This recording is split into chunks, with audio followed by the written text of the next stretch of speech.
A pregnant widow waited on the depot steps in a snowstorm. A sheriff wrapped her in 2 coats. The second coat was my father's. I hadn't worn it in 11 years. Kept it on the peg behind the office door because taking it down felt like saying something I wasn't ready to say, and wearing it felt worse. Old brown wool, the collar worn slick, one button replaced with a different shade of horn. It smelled like pipe tobacco even now, even after all this time, which I couldn't explain and had stopped trying to. I grabbed it that morning without thinking. Storm was coming in hard off the flats, temperature dropping fast, and I had 2 coats and I figured I might need both before the day was done. That was the whole thought. That was all of it. I didn't know she was going to be there. The depot at Harlan's Crossing was a sorry thing. A single waiting room with a potbelly stove and 4 pine benches, and a window the wind found ways through no matter how many times Walt Greer reputted it. The morning train from the east came through at 6:40. Almost nobody met it anymore. The mines had slowed, the cattle drives were moving further north, and most folks who came to Harlan's Crossing in those years came by wagon, not rail. I walked down to the platform most mornings anyway. Old habit, started when my father was sheriff and he wanted someone to keep eyes on who stepped off where. I kept it because Harlan's Crossing was my town and the depot was its mouth. You wanted to know what was coming in, you stood at the mouth. Snow had been falling since before 3 in the morning. Dry, fine stuff, the kind that didn't feel like much until you looked down and realized it was already past your boot tops. The wind was coming sideways off the north, and by the time I got to the platform, my ears ached with it and there was ice in the crease of my collar. She was sitting on the top step outside the depot door. Not inside where the stove was. Outside.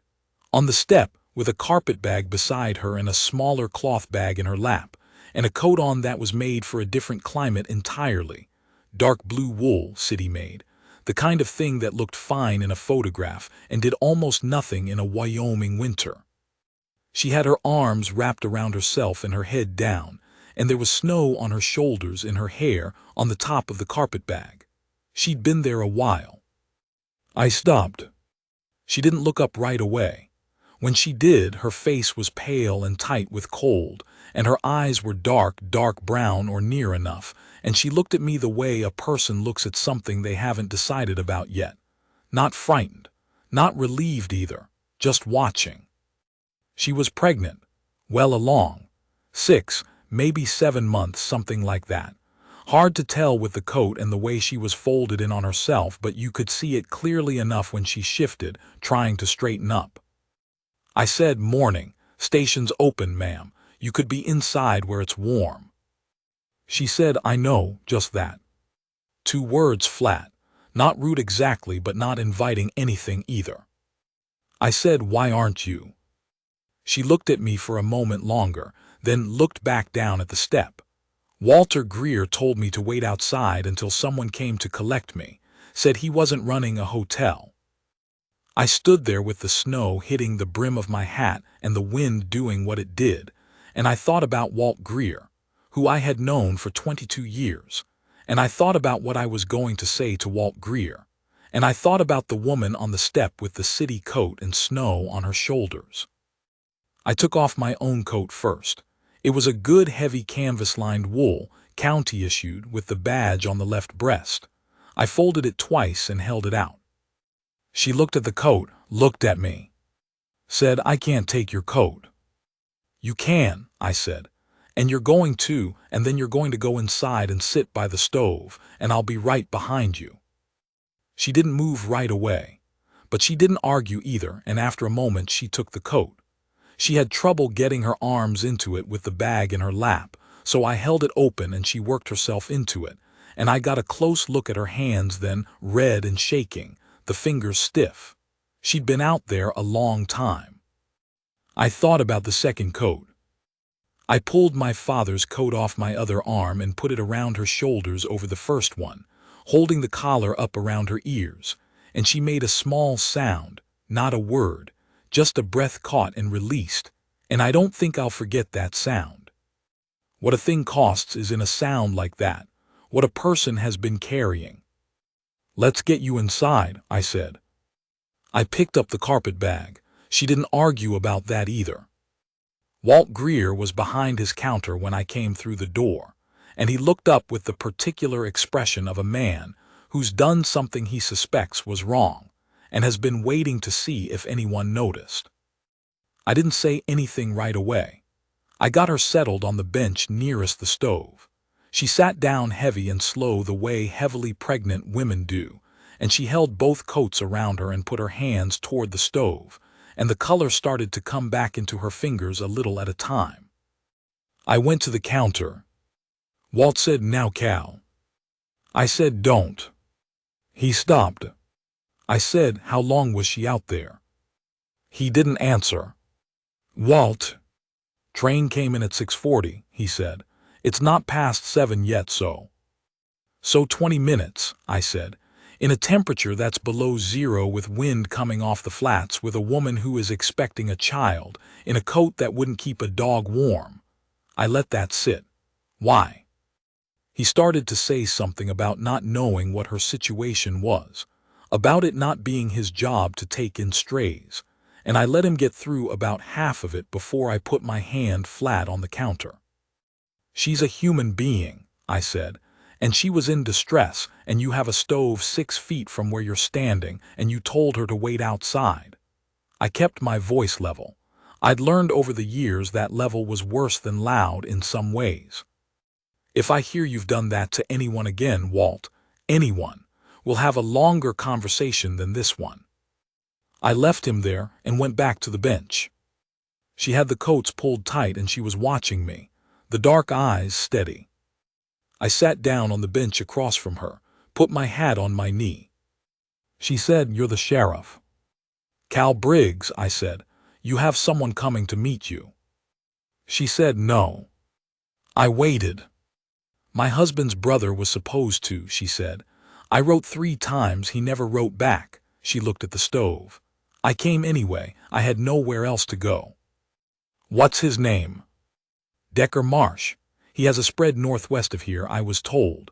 I was told it maybe 2, 3 times, never saw it myself."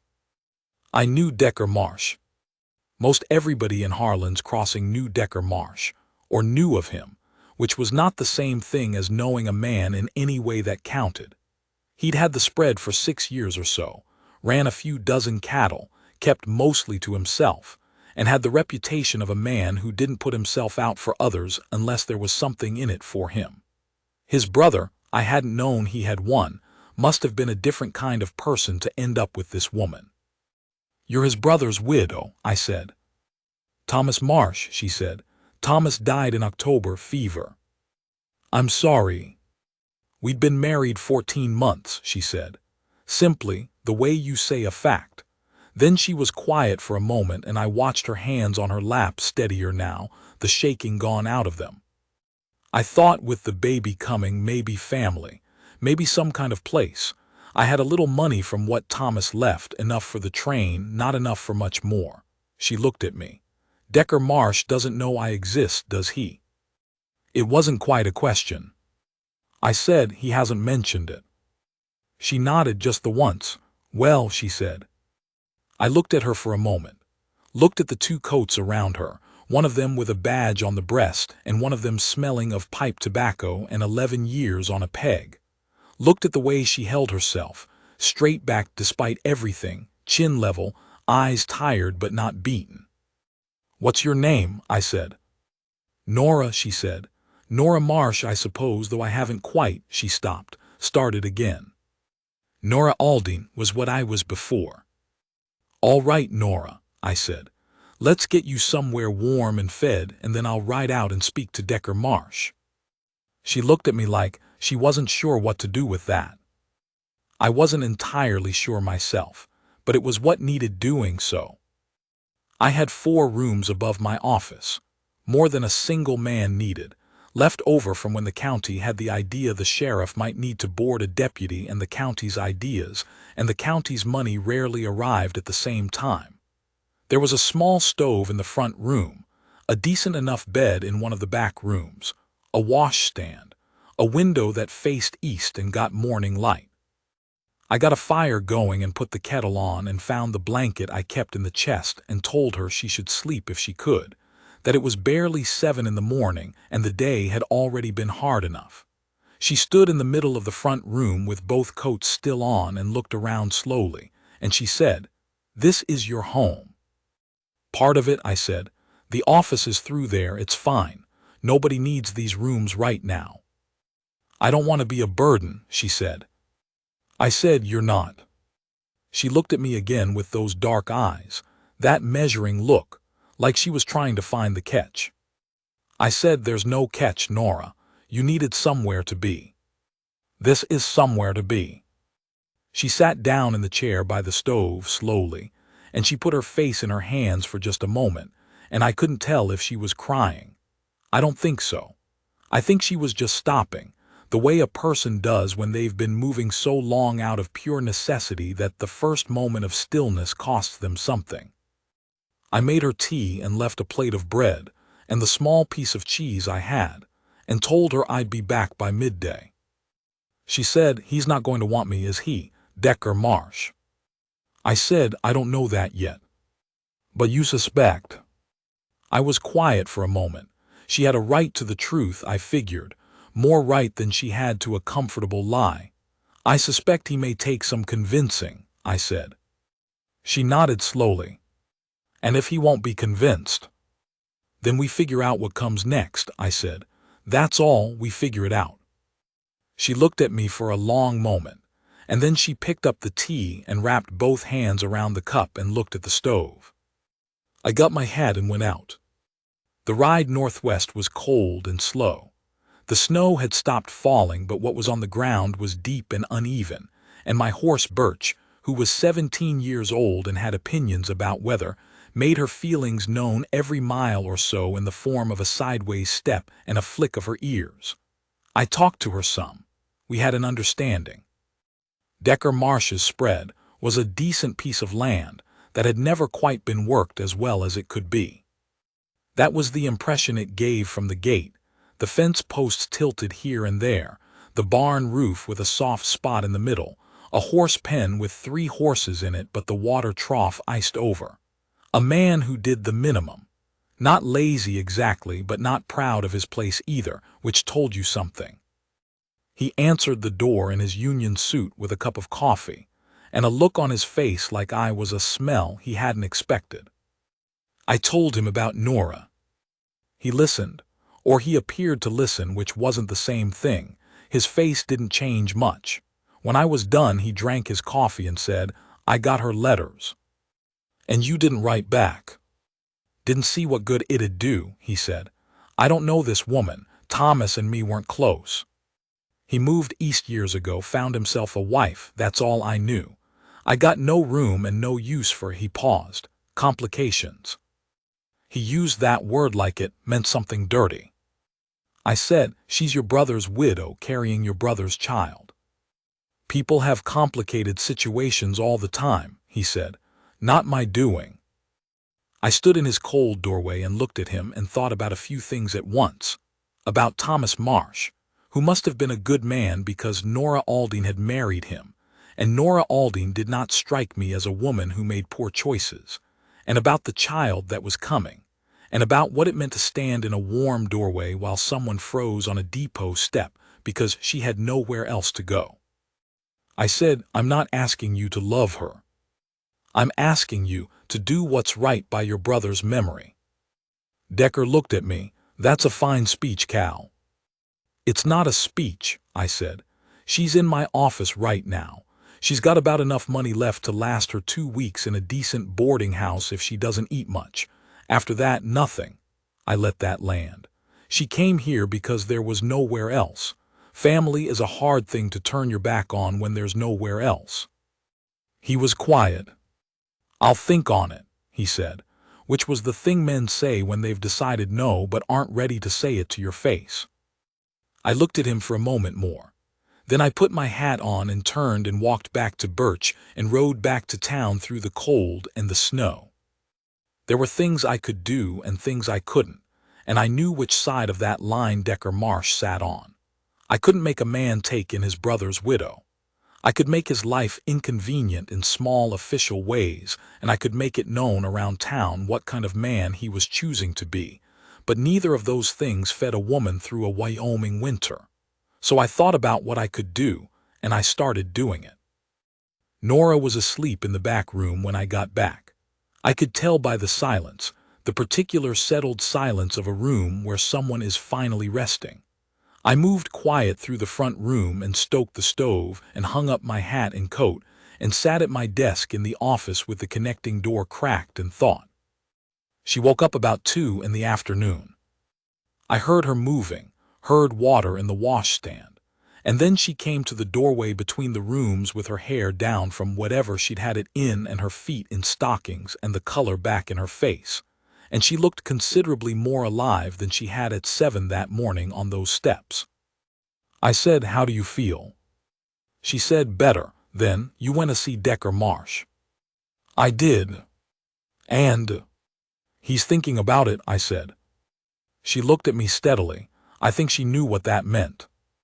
She said, "All right." She was quiet a moment. "Can I ask you something?" "Sure." "Why are you doing this?" I thought about how to answer that. The honest answer was the only one worth giving. I said, "Because you were sitting on those steps with snow on you and nobody coming, and that's not how things ought to be." She stood in the doorway with her arms folded, not closed off, just holding herself, the way people do when they're carrying weight, and she looked at me for a while. "I've been a burden to you all day," she said. "No, you haven't." "Your coat," she said, "both your coats." She looked at the peg where I'd hung them when I came back in. "One of those is old, not worn, old. Someone else is old." She saw things. I filed that away. "My father's," I said. "He was sheriff before me. He's been gone 11 years. She looked at the coat on the peg, then at me. "You wore it today." "I needed a second coat," I said. She didn't say anything to that. But something in her face settled, some decision being made behind those dark eyes, and she said, "I can cook. I can sew, mend things. I'm not much use for heavy work right now, but in a few months I will be. I'm not looking for charity. I'd like to earn what I cost." I said, "Nora." "Let me," she said. It wasn't asking. Or it was, but the kind of asking that has its mind already made up about the answer. I said, "All right." She stayed. That was how it started, without anyone exactly deciding it. She made supper that first night from what I had in the kitchen, some dried beans, a few potatoes, a bit of salt pork. And it was the best meal I'd eaten in a while, maybe a long while, without me having a good answer to why, except that someone had made it with some attention, and that made a difference. We ate at the table in the front room and talked about Harlan's Crossing and what it was like in the winters, and whether the summer was any better.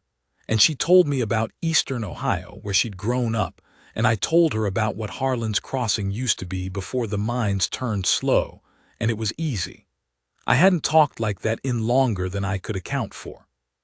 She slept in the back room, and I slept in the smaller room I'd been using, and in the morning she was up before me.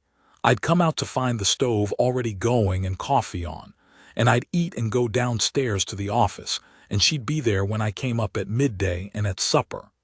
That was how the days went. The town noticed. In a place the size of Harlan's Crossing, you'd have been hard-pressed for something not to be noticed. People saw her in the window, saw her at the general store when she went for supplies, saw me walking beside her on the boardwalk and opening doors, and within 4 or 5 days they all had some version of a theory. Most of the theories were not unkind, which surprised me a little, or maybe didn't. It was a hard country, and most people had done their own leaning on someone at some point. Me Purdue, who ran the laundry and knew everything about everyone and most things about strangers, came to my office on the 3rd day and said, "Is that Thomas Marsh's widow you've got upstairs, Cal?" "It is," I said. "Decker Marsh knows she's here." "He does." Me Perdue looked at me over her glasses. She had a way of looking at you like she was reading small print. What's he planning to do about it? She said. Still thinking, I said.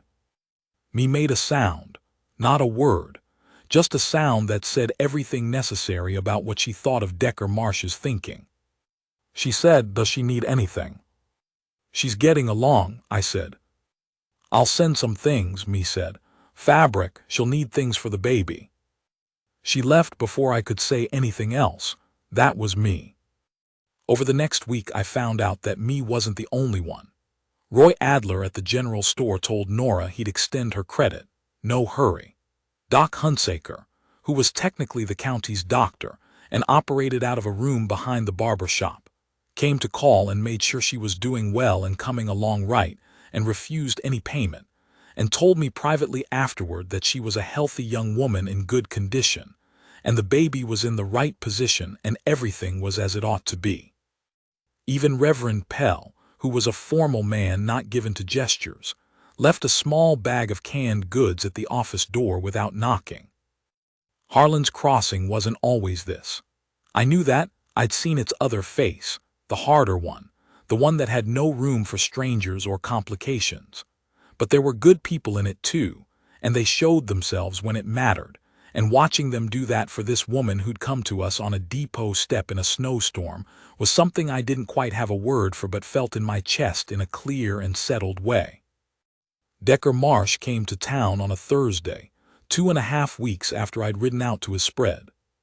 He came into the office and sat in the chair across from my desk with his hat in his hands and a look on him that was somewhere between stubborn and ashamed, which was about the right proportions.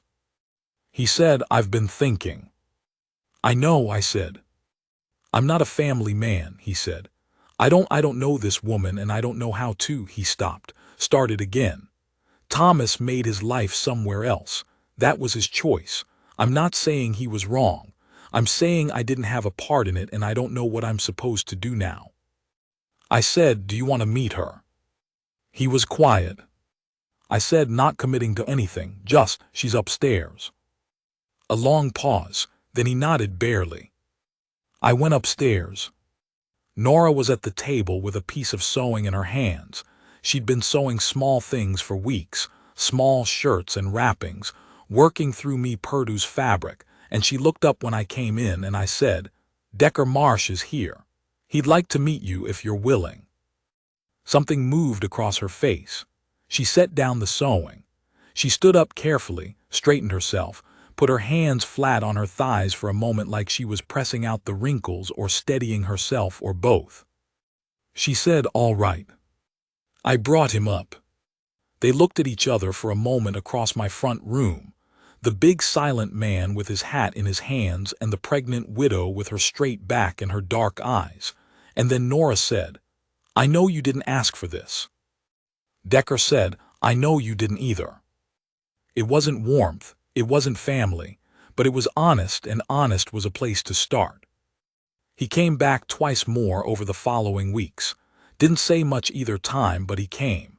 And one afternoon when Nora mentioned that the spread could use someone to handle the books, that she'd done accounts before and was good with numbers, he didn't say no. He sat with it. That was something. I watched all of this and said nothing, because it wasn't mine to push. The baby came on a Sunday morning in the second week of February. It came fast, which Doc Hunsaker said afterward was a mercy. Me Perdue was there. She'd made herself available since the week before, the way women do when they know time is getting short. And I was in the office below listening to sounds above me and doing the thing men do in those moments, which is try to find something productive to do with their hands and mostly fail. The cry that came through the ceiling was thin and sharp and real, and I sat with my hands flat on the desk for a moment and breathed. It was a boy. Me came down and told me, and she was smiling in that tight way she had when she was moved and trying not to show it, and she said, healthy, both of them, she's asking for you. I went upstairs. Nora was propped against the headboard in the back room with the boy in the crook of her arm, and she was tired in a way that went past ordinary tired, the kind that comes from the far end of something, and she looked at me when I came in and she said, "Come see." I crossed the room and looked at the boy. He was red and small and serious looking, which I thought was appropriate. He had his eyes squinted shut and one fist up near his ear. "Thomas," Nora said. "I'm going to call him Thomas." I looked at the boy named Thomas and I thought about his father, who I'd never known, and his uncle, who was getting around to doing right by him. I thought about where this boy had come from, the depot steps, the 2 coats, the cold morning, and where he was going to go. "He's good," I said, which was not enough but was what I had. "Yes," Nora said. She was looking at me. "Cal." "Yeah." "That second coat," she said. "Your father's coat, the one that smells like—" She paused. "What does it smell like?" "Pipe tobacco," I said. "He smoked a pipe." She nodded slowly. "When you put it on my shoulders," she said, "on those steps, I don't know what I thought. I thought, here is a man who doesn't do things by half." She was quiet a moment. "I've met men who would have kept walking, who would have said it wasn't their business." "It was my business," I said. "It's my town." She looked at me for a while. The boy shifted in her arm, made a small sound, settled again. "Yes," she said. "But you meant it differently than that." I wasn't sure what to say to that. I think I looked away, at the window, at the morning light coming through it, gray and clean after the snow. "Thank you," she said, "for all of it, for the steps and the coats and the room," and she stopped, "for not making me feel like I was less than I was." I turned back and looked at her. She was looking at the boy. Her face in that light was tired and certain at once, a woman who'd come through something, and she meant what she'd said, and she'd said all she needed to say. I said, "You never were." Decker Marsh came when I sent word. He stood in the doorway of the back room and looked at the boy for a long time and didn't say anything. Then he looked at Nora and he said, "Thomas would have," and he stopped and his jaw moved. He started again. "My brother would have been proud." Nora said, "I know." He turned his hat in his hands 3 times, a slow rotation, the way a man handles something when he doesn't know where to put his emotion. He said, "There's a room in the house that's not being used. More than one, truth be told. If you wanted to come out in the spring when travel's easier, I'd make it work." It cost him something to say it. I could see the price of it in his shoulders. Nora said, "I'd like that." He nodded once, put his hat back on, said, "I'll see about fixing up that room," and he left, boots loud on the stairs. I stood by the window.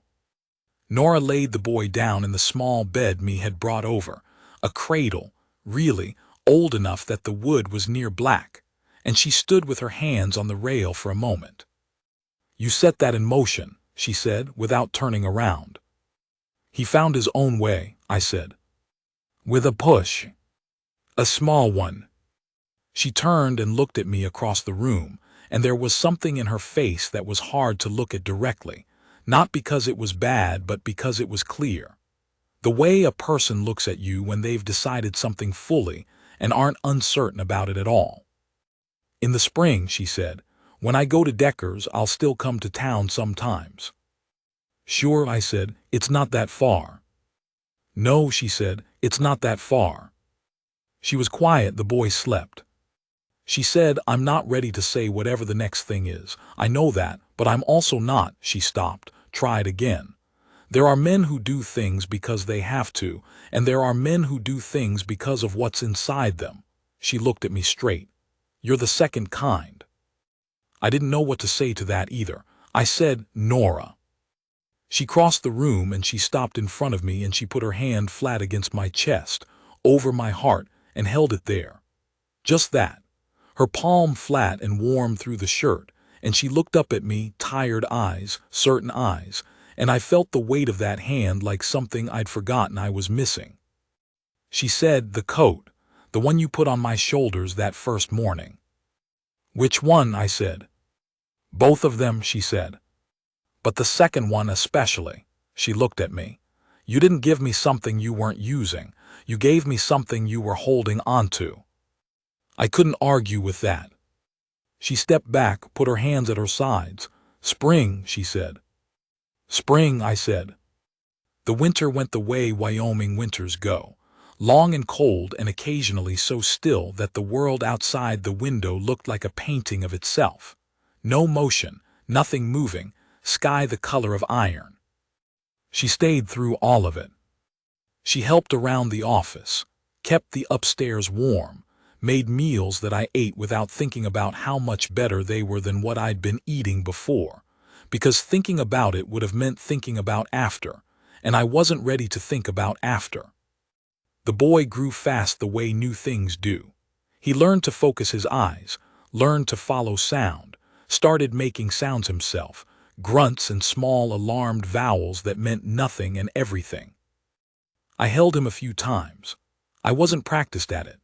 Nora watched me figure it out with a kind of careful, quiet patience, and once I got Thomas settled against my arm and he stopped fussing and went still, and I looked up, and Nora was watching me with an expression that I looked away from because it was too much to meet square on. Town went on around us. The mines had a little better month. Roy Adler got a new shipment in from Denver. There was a fight at the saloon that I sorted out with about 60 words and no shots fired, which I counted as a good night's work. Walt Greer gave me a wide berth in a way that told me he'd thought about what I'd said on that first morning, and found it still applying. Me Perdue stopped me on the street one afternoon in March and said, without preamble, "You know the whole town's watching you, Cal." I said, "Watching me do what?" "Watching you not do the thing you're going to do," she said, "or not say the thing, whatever it is." I said, "Me." She said, "I'm just telling you what's visible." She gave me the small print look. "She's a good woman, you're a good man. The math on that is not complicated."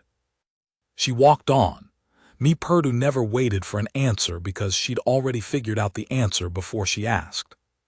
She came downstairs one evening in early April with the boy on her hip and her coat on and her carpet bag by the door, and I stopped what I was doing and looked at her. She said, "Decker's sent the wagon, tomorrow morning." I said, "I know. I'd gotten word from Decker 2 days before. I'd been thinking about what to say." She put the boy in the little chair she'd started using for him, that she'd wedged with a blanket so he sat steady, and he looked around the room with the serious expression he'd had since the day he was born, as if he was filing things away. She stood with her hands loose at her sides.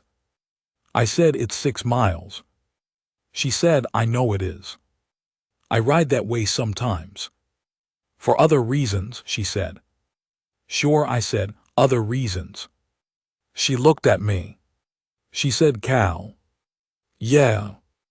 I'm going to go to Decker's and I'm going to learn his ranch and I'm going to make something of it. I'm going to raise Thomas somewhere he has ground under him and some family, even if it's just an uncle who's learning how to be one." She paused. "That's the plan." "It's a good plan," I said. "It has a piece missing," she said. I stood there. She said, "I am not asking for anything right now. I know what this winter has been. I know what it was for me, and I think I know what it was for you, and I'm not going to put a name to it and I'm not going to make a claim on something that hasn't been offered. That's not," she stopped. "I am not that kind of woman." "I know you're not," I said. "But I'm going 6 miles away," she said, "and I'm going to be there and I want you to know that." I crossed the room. I stood in front of her, close enough that I had to make myself look at her directly and not at some point past her shoulder. I said, "When I put my father's coat on your shoulders on those steps, it was the first time I'd taken that coat off the peg in 11 years. She looked at me.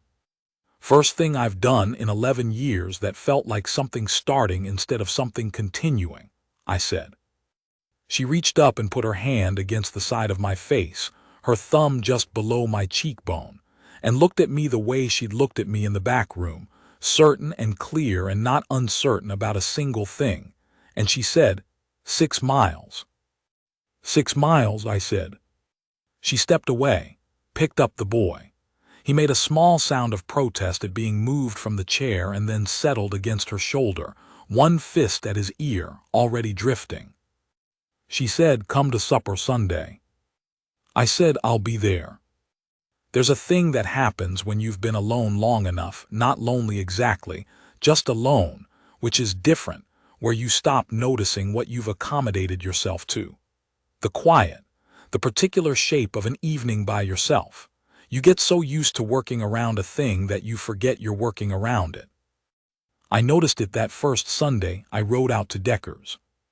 The spread looked different than it had when I'd ridden out in the snow. The water trough was clear, the fence posts along the near pasture had been straightened. There was a kitchen garden starting behind the house, just turned earth, and a few early starts under a cloth. Small things. The difference between a place being used and a place being cared for. Nora met me at the door and took my hat, and Thomas held out his arms from the floor where he was sitting. He'd started sitting up, recent development, very pleased about it. And I picked him up and he grabbed my shirt and said something emphatic in the language of 4-month-old men, and Nora laughed. Clear and plain, just laughing at the two of us. And Decker came out of the back of the house with a slightly less suspicious expression than he used to wear. And we ate at a table that had food on it and people around it, and somewhere along the meal, I stopped keeping track of what I was feeling and just let it sit there.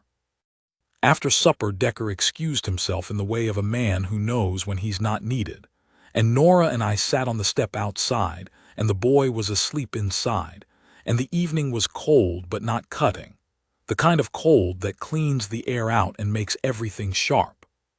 She leaned against my arm, not making a moment of it, just leaned, the way you do when you're tired and there's someone solid next to you and it's natural. I didn't move. We sat there for a while. The horses shifted in the pen. Somewhere out past the tree line, a coyote said something to the dark and didn't get an answer. She said, "He ate well today." "He always eats well," I said. "He's going to be big," she said. "Thomas was a big man." "Good," I said. She was quiet. Then she said, "Thomas used to say the best thing a man could do was be someone worth coming home to." She didn't say it like it was sad. She said it like it was a thing she'd kept. He was right about that. I thought about 11 years. About the peg and the coat on it and the tobacco smell that wouldn't leave. And about a morning in February with snow coming sideways and 2 steps and a woman who'd come to the end of her reach and was still sitting straight. About what it meant to be needed by someone who had enough spine to not need you and still chose to. I said, "I'll come next Sunday." She said, "I know you will." She didn't move away from my arm. The dark came in around us and the cold, and somewhere the coyote tried again, and this time something answered it far off. The horses settled. The light in the kitchen window was steady and yellow against the dark. I thought, this is how it starts, the kind of thing you spend years telling yourself you've given up on. Not with anything dramatic. Just a woman's shoulder against your arm in the evening cold and a light in the window and a boy asleep inside. That's all it is, that's the whole thing. My father, I think, would have recognized it.